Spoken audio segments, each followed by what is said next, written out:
ચિત્રકૂટ ગણી લેવાનું. એટલે મૂળ હવે વાત કરું છું, જય સિયારામ આપણે મનમાં બોલ્યા, થોડું થોડું બોલ્યા, પડખેવાળા બોલ્યા, આપણે ન બોલ્યા. બાપુનું સાનિધ્ય હોય, સીતારામ બાપુનું સાનિધ્ય હોય, અને જય સિયારામ એ વર્લ્ડમાં ને કદાચ બ્રહ્માંડમાં શબ્દ એ બાપુએ ગુંજાવી દીધો. જય સિયારામ. પરમ પૂજ્ય મોરારી બાપુને અહીંયા વિશ્વવંદની સંત કહેવાય, કથાકાર કહેવાય, શું કેવું ખબર નથી. હું એટલું કહું, પરમ પૂજ્ય મોરારી બાપુના ચરણમાં મારા વંદનને મારા નમસ્કાર. પરમ પૂજ્ય સીતારામ બાપુના ચરણોમાં નમસ્કાર. આપણા શિવપુરી આશ્રમ હૃદયવાડાથી યોગાનુયોગ. બાપુ પણ શિક્ષક,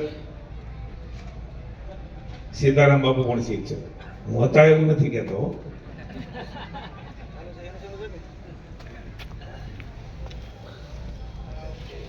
ગુજરાત પ્રાથમિક શિક્ષક સંઘના માની પ્રમુખ અને મારા પરમ સ્નેહી ભાઈ શ્રી દિગુભા, સમગ્ર એમની ટીમ, અમારા સાથી રાજ વિસ્તારના ધારાસભ્ય વડીલ, વર્ષોથી અલગ અલગ જગ્યા ઉપર વિધાનસભામાં પ્રતિનિધિત્વ કરે છે એવા ભાઈ શ્રી શિવાભાઈ ગોહિલ. અને હમણાં ઉલ્લેખ થયો કે સૌ શિક્ષકો, મને રૂપાલાજીનું કદાચ યાદ છે, બાપુ પાસે ટાઈમ લેવા આ પ્રાથમિક શિક્ષક સંઘને જ્યારે કથા કરવી હતી, ભાઈ આપણો દયાલાલ અને હીરાભાઈ યજમાન બન્યા એ વખતે ત્યાં ગયા અને દિગુભા મને વાત કરી આખી. એના યજમાન પદે તમને બહુ ભગવાન શ્રીરામ આપશે હો, કારણ કે શિક્ષકો માટે થઈને તમે યજમાન બન્યા. આપ સૌ શિક્ષક ભાઈઓ બહેનો, ઉપસ્થિત સૌ આમંત્રિત વડીલો, અને આજના દિવસે મકર સંક્રાંતિનો દિવસ છે.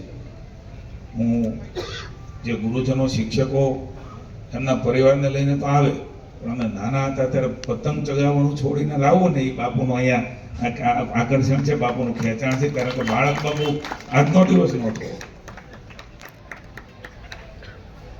નિવૃત્ત શિક્ષકોનું પણ અહીંયા બહુમાન થયું છે, જેમણે શિક્ષક તરીકેની ફરજ નિભાવી છે, સેવા કરી છે. હું તો એમ કહીશ કે અહીંયા મહુવા તાલુકાના શિક્ષકો ભાગશાળી છે કે નિવૃત્ત થાય અને અહીંયા બાપુના સાનિધ્યમાં, કે બધાનું નથી થતું, આ તાલુકાનું જ થાય. એટલે ક્યારેક ક્યારેક કોકને ઈચ્છા થાય તો આપણે તો નિયમો છે એટલે વાત અલગ છે, પણ ક્રમ આવી જાય તો આવું કરવું. કારણ કે અહીંયા સમગ્ર વિશ્વ, સમગ્ર ભારત વર્ષ એ અહીંયા કેન્દ્રિત છે બાપુના સાનિધ્યની અંદર. એવું કંઈ તો ખોટું નથી. આ કોઈ વિશેષણ કહેવા કે બાપુની હાજરીમાં કહેવું કે મારો સ્વભાવ નથી, બાપુને નથી ગમતું. પણ આપણે ભાગશાળી છીએ કે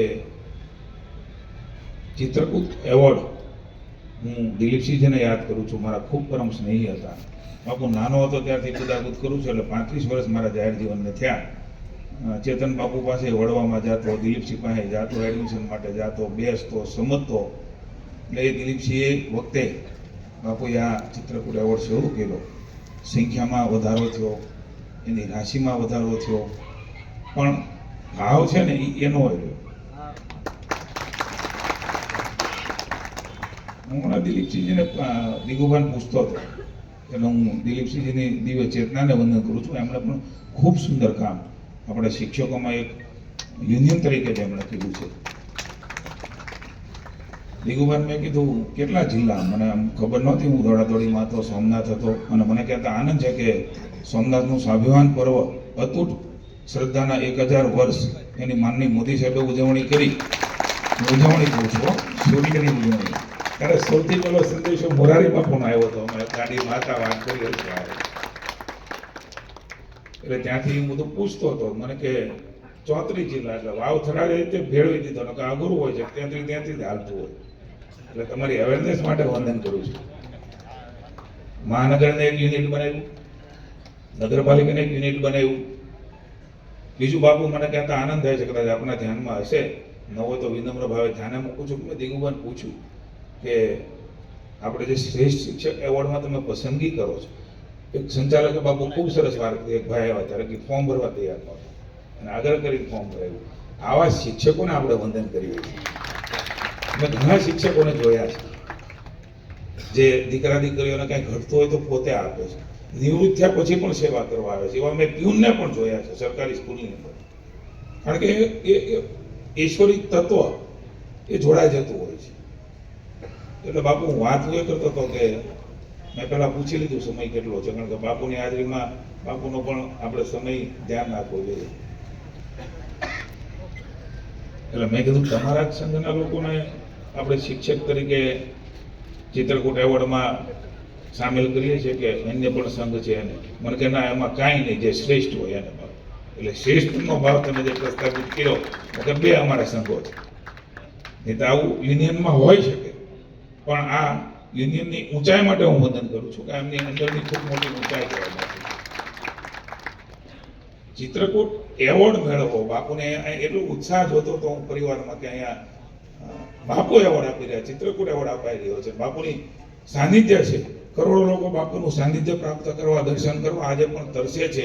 અને બાપુ આટલા સાલસતા નિખાલસતાથી નીચે આપણો ખેસ પડી ગયો હોય જય સિયારામનો, એ પણ ઉચકીને પાછા શિક્ષકને આપે.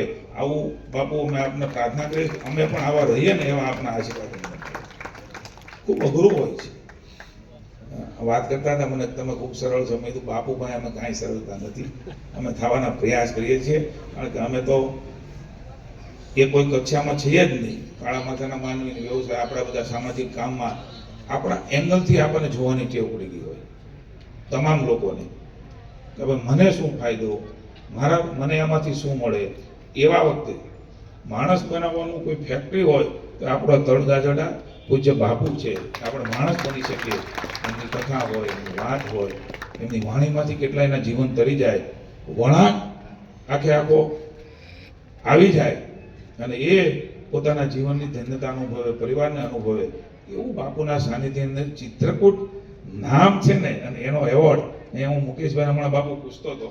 મેં તો આપણે બાપુ ઘણા બધા એવોર્ડો આપે છે, એમાં શિક્ષકોનો પણ એવોર્ડ એ 2000થી શરૂ થયો છે.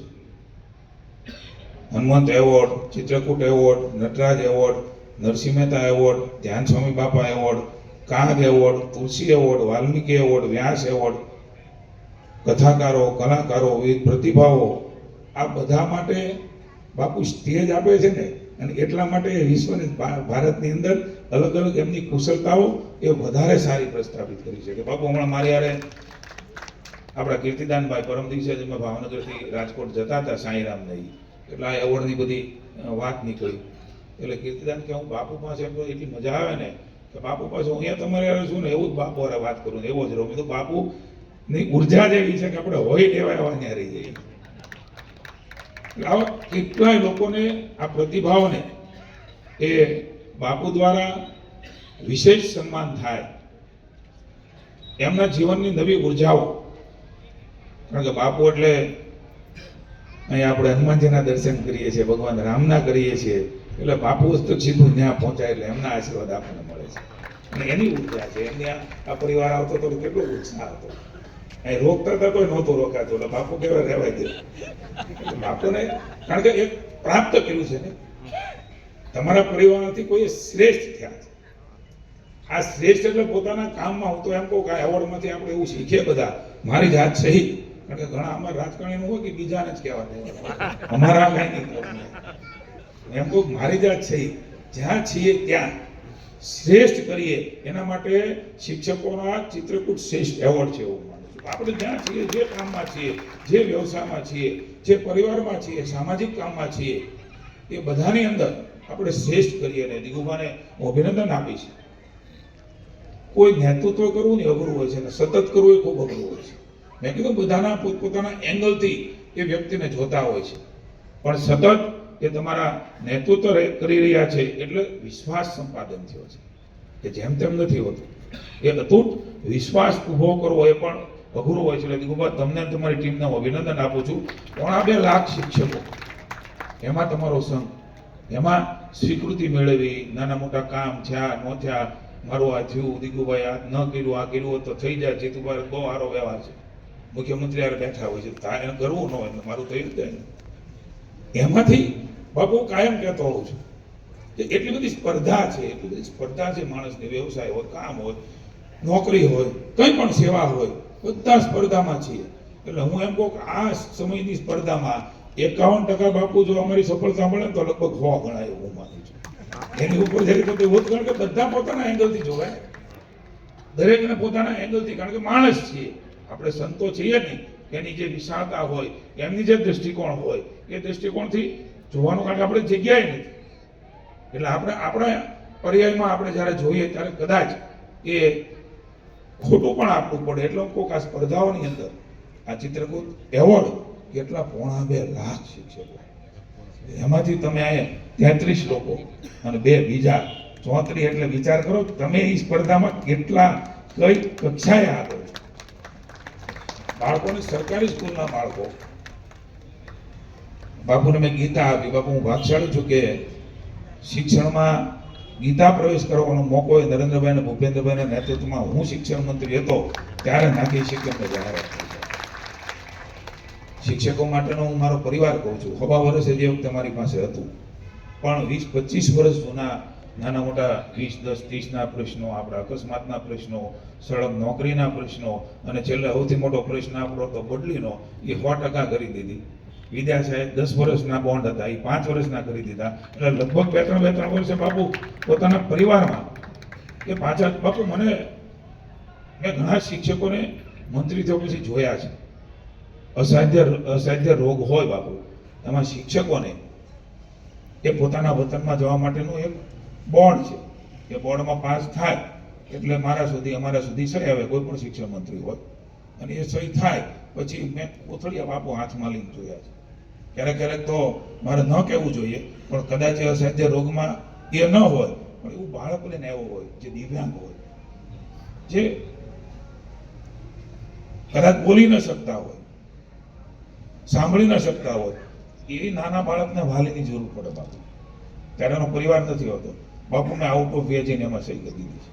અને મેં એમાં નિયમ કર્યા હતા, કારણ કે 1-2 મહિનામાં એની ફાઇલ યસ નો થઈ જવી જોઈએ. બિચારો કોઈ કેન્સર છે, કોઈ અસાધ્ય રોગ છે, કોઈ એને અલગ પ્રકારના કાંઈ એવા ડિઝીઝ છે, તો એ છેલ્લી ઘડીએ મને યાદ છે કે વર્ષો સુધી એની ફાઇલો ચાલ્યા કરતી. યાદ છે ને તમને? મેં મારા વખતે બાપુ 600 ફાઇલમાં મેં સહી કરી અને 2-3 વર્ષ સુધી ફાઇલો ચાલતી. મેં દિગુભાઈ નિયમ તો કર્યો તો 2-3 મહિના પૂરું કરી દે, ન થતા હોય મને કહેજો પાછા કે આપણે નિર્ણય કર્યો છે ને, એ નિર્ણય એને જવાબ મળી જવો જોઈએ. થવાનું પાત્ર હોય, બોર્ડે કીધું હોય, પછી કોઈ વિષય ન રહે. આવા અનેક કામો બાપુ મને કરવાનો મોકો મળ્યો. શિક્ષણ સમિતિનો સભ્ય પણ હતો બાપુ. આજે મારા કામનું કેન્દ્ર એ પણ સરકારી સ્કૂલના બાળકો છે. હું ધારાસભ્ય છું. લગભગ 1.25 લાખ જેટલા પતંગો સારા હું મારા પરિવાર સાથે, આ બાળકો દીકરો દીકરી કોઈ પણ હોય 1 થી 8, એટલે 10-15 પતંગ એ ઘરે આવે ને, અમે 5 લેતા, મધ્યમ કુટુંબના હતા ને, તોય રાજી થઈ જતા. કારણ કે કાનેત્રા બાંધવાનો મળે, કપાયેલો તો મળે. બાપુ આજે અનેક બાળકો છે ભેગા કરીને અમે આપીએ છીએ. સરકારી સ્કૂલની અંદર મા બાપ ના મેડિકલ કેમ્પો, મારા પપ્પાની તિથિ હોય, મારો જન્મદિવસ હોય, કે નરેન્દ્રભાઈ મોદી સાહેબનો જન્મદિવસ હોય, તમામ મોઢમાં અલગ અલગ સ્કૂલની અંદર આ પણ કરીએ છીએ. રાવણ દહન પણ મેં અમારા બાળકો માટે જ કર્યું છે. બાળકને મજા આવે એ મા બાપની આંગળી પકડીને બાપુ 50,000 માણસ 14 વર્ષથી ભેગા થાય. એટલે બાળકો એ મારા કામનું કેન્દ્ર છે, કોઈ મતોનું કેન્દ્ર નથી. પણ સરકારી સ્કૂલની અંદર તમે જે બાળકોને ભણાવો છો એની કદાચ ચર્ચા ટીકા ગમે એવી થતી હોય, પણ બાપુની હાજરીમાં હું કહું છું કે કોઈ સંશોધન કરે તો ધ્યાનમાં આવે. હું કોઈ ખાનગી શાળાઓ છે એનો વિરોધ નથી કરતો, પણ ખાનગી શાળામાં ફેસિલિટી હોય છે, વ્યવસ્થા હોય છે, એની કરતા ત્યાં જતું બાળક બાપુ, કદાચ પહેલી વખત હું જાહેરમાં વાત કરી રહ્યો છું, ત્યાં જતું બાળક કાં તો એમના કુટુંબમાં ભણેલ હોય છે, કાં આર્થિક સુખી સંપન્ન હોય છે, કાં કંઈક કરી શકે એ પ્રકારનું બાળક તે પ્રાઇવેટ સ્કૂલમાં જાય છે. અહીંયા આવે છે ને, એ ક્યાંય પહોંચી નથી શકતો. એના ઘરમાં ભણેલા બાપુ 8 ધોરણે નથી હોતા, એવા છોકરા આવે છે, એને પહેલ પાડે છે અને એને આગળ લઈ જાય છે. એટલે તમે ક્યાંય નાના નથી, તમે શ્રેષ્ઠ. કુટુંબમાં ઘરમાં જોઈએ તો એક તપેલીને એક વાસણ, એક પ્રાઇમસ એ હોય છે, અને એને તમારે પહેલ પાડવાના, કારણ કે ઘરમાં એ નથી. ઘરમાં વાતાવરણ હોય ને એનું પણ બાપુ હું માનું છું કે વાતાવરણ હોય, વ્યવસ્થાઓ હોય, એનું રહેણી કહેણી અલગ અલગ લોકો સાથે હોય, આવવા જવાનું હોય, જેના કારણે એનું માનસ પણ એ પ્રકારનું બંધાય. કારણ કે બાળ માણસને જેમ બાંધો અને જેમ કઢાય, જેમ મઢાય, એમ સ્વીકૃતિ મેળવતો હોય છે. બાપુ આ શિક્ષકો અને ખાસ કરીને હું માધ્યમિક સ્કૂલના શિક્ષકોને પણ અભિનંદન આપું છું. કપરું કામ છે એમાં 30% આવું બધું હતું અમારે કે 30% રિઝલ્ટ આવે તો જ આપવાનું, એ બધું બાપુ ઘણું કાઢી નાખ્યું. કારણ કે એ માંડ તો ભણાવે છે, કોઈ એના મા બાપ ગુજરી ગયા હોય, એના કાકા દાદી ભણાવતા હોય, કંઈક બિચારો લારીમાં આજે કામ કરે, દિવસે ભણવા આવે. આને તમે છે ને એને આંગળી પકડીને તમે શ્રેષ્ઠ નાગરિક બનાવી રહ્યા છો. આના માટે હું તમને વંદન કરું. ચર્ચાઓ આપણી શિક્ષણ સરકારી માટે ગમે એવી સરસ મજાની સ્કૂલો, સર્વ શિક્ષા અભિયાન, શાળા પ્રવેશોત્સવ, ગુણોત્સવ, આ નરેન્દ્રભાઈની દેન છે. પ્રાથમિક શિક્ષકોના બાપુએ આ એવોર્ડ આપવાનું પસંદ કર્યું છે ને, એટલે બાપુના હું લાખ વંદન કરું છું. કારણ કે મૂળ પાયાનું કામ એ પ્રાથમિક શિક્ષણ, અને આ બધા એ સુંદર રીતે કામ કરી રહ્યા છો. કારણ કે આ ઈશ્વરી કામ છે, પ્રેમ થઈ જાય આપણને કે બાળકો સાથે શિક્ષકો નિવૃત્ત થાય ત્યારે સ્કૂલની અંદર આખી સ્કૂલ રડે. આ દ્રશ્યો અમે જોયા છે બાપુ, હૃદય ભીનું થઈ જાય કે ને એને કેવું જીવન ગુજાર્યું છે.